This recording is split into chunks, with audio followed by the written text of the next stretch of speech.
In this video, we're going to get to know the different parts of the Falcon interface. Now we're going to start with the toolbar at the top. We have the main menu over here with file management functions where we can load and save multis and programs. And we can also change the size of the Falcon interface. That's small size. We have big size, which is too big for my screen resolution right now, and fit to screen. And we have next to that multi-management for multis. We can load them in here. We can go next and previous. I have no multis yet, but we can do that. And we can double click there and get a multi-browser where we can choose and load multis. I'm going to close it for now. And of course, it's empty since none exist. We have 3 different view buttons. This is the main window we're looking at with various sub-views here. We have a mixer view and we have a performance view. I'll stay on main for the moment.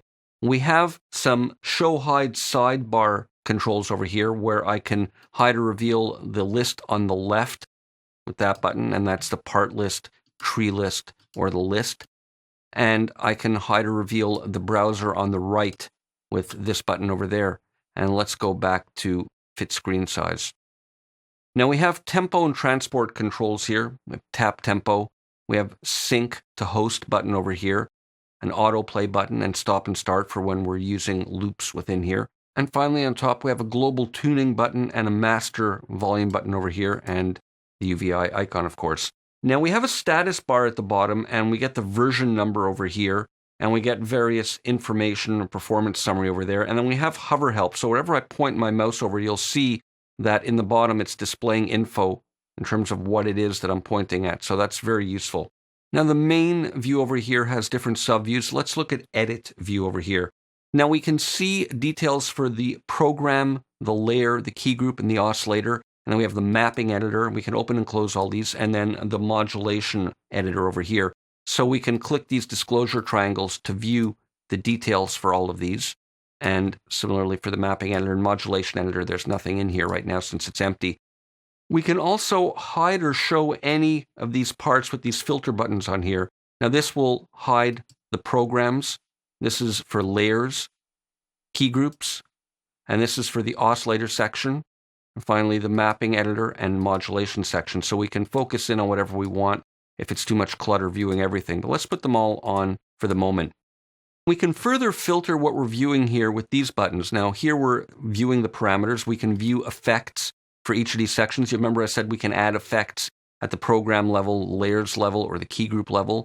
We can use this to add events, and we can use this to view and add modulation routings, again at program level or at the key group level.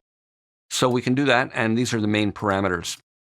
Now let me just leave them all on for the moment, and what we're going to do is load in a sound. So here's the browser at the end, and if we go to sound banks, we'll see our main Falcon library here, and I'm just going to go choose one of these. I'm just going to drag and drop it into this empty part over here. So there we have Angry Louie loaded in, and I can play it and we'll hear it now. And we can see, of course, there's various settings loaded into all of these sections of the sound, and even in the modulation, there's a routing there now. Now, if we switch to the Info tab over here, again on the main view, we'll see that we have the macro controls here. Like I described earlier, these are set up as shortcuts to control one or more of the parameters available here and other areas of the interface.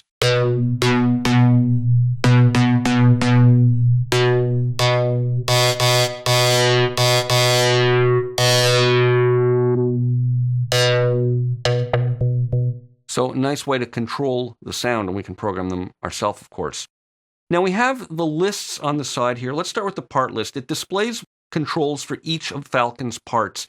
Now, the settings here, it's important to understand, are independent from the settings that are saved with the program when we load the program into the part. These settings are saved and recalled with the multi, or in the host DAW that you're saving it in. And this has things like transposing it by an octave. So I can, let's say, type in +1 there, and it'll go up an octave now. And I can also transpose by semitones. I can assign to which of the multiple outputs I might want it to arrive at in my host DAW. There's volume and panning, muting, soloing, and we can set here which MIDI channel we want. And we can even go to next previous patches here. So these are the part list per part settings that are independent of the actual program itself, but are saved with the multi and in your DAW. Now we have the tree list over here. And this displays a hierarchical view of the single part. And each branch of the tree is displayed as a node. So we have, for example, part 1, we have Angry Louie there. And then there we can see the effects. And there we see the key group over there and another key group. And we can see in there what's used in that key group. So it's a nice way of viewing everything. Now there's two parts here. There's this instrument part over here, and there's an inspector on the bottom. And the idea is that we press a node to select it, and then we can view its details in the inspector. So if I look at that, I see the settings for that effect.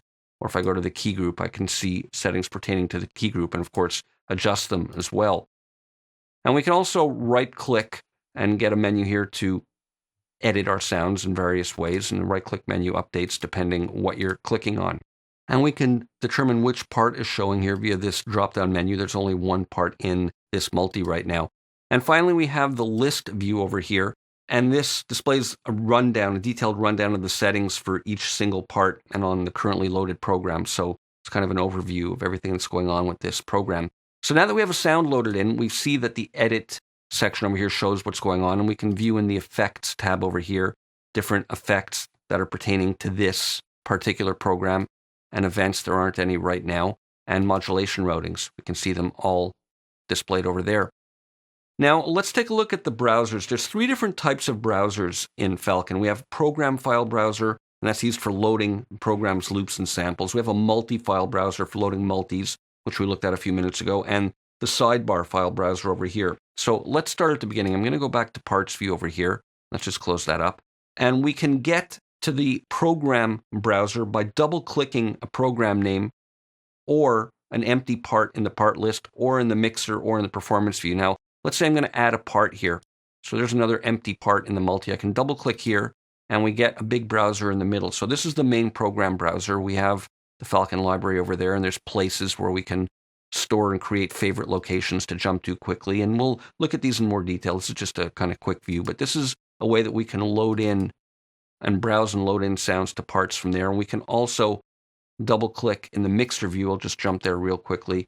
And let's say double-click there, and that'll open up the same browser. And we can click close or empty. And when we're in that browser, let's just go back to main view. And I'm going to double-click over here. We also have some buttons at the bottom to auto-load sounds, auto-play them, hide or show the info for the sound, load them as layers, and auto-close the browser when I actually load the sound. And I can, let's say, change the MIDI channel here to 1. We'll hear these both layered now. If I go back to Angry Louie, I can bring some of that bite back.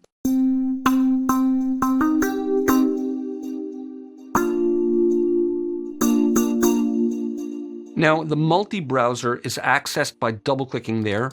And we looked at that before, it's empty. Or we can double-click right there, which I showed you before as well. Now, the sidebar browser is interesting. We can not only load programs here, but we can load, for example, here, this is an oscillator browser. So I can go into the edit view and just drag a new oscillator in if I want, or effects. Now maybe I want to drag something into the mixer. I can do that. Let's go to the mixer view. And maybe on Angry Louie, I want to take some modulation and take an actual preset, and I can drag that right into there, into that plus sign, and add that in. We have a multi-effects browser here for dragging in whole effects chains. And this is great. All these browser tabs are great for drag and drop. We have over here event processors we can drag and drop in. Now, for example, I can go to main and maybe go to edit over here. And maybe I want to drag in an arpeggiator. Maybe I want to go here and drag this in just like that. And now that sound will be arpeggiated.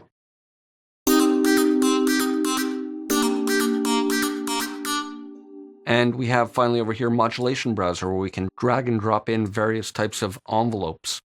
Now let's finish off with a brief look at the mixer and the performance view. So in the mixer, we can filter what we're viewing with these buttons on the right. For example, here I can show or hide the parts. And there you see the 2 parts there. And here I have the auxes over there. And here I have the master, which is over here. And then I have the actual effects. And if I hide it, we don't see access to the effects like we did before when we dragged and dropped that in. And finally over here, the aux sends, where we can send here as a whole little internal routing system. And finally, we have performance view, which displays a kind of bird's eye view of all the parts at once and all the important settings. So that's a not so brief look at the GUI, and we'll start digging in and working with the programs in the next video.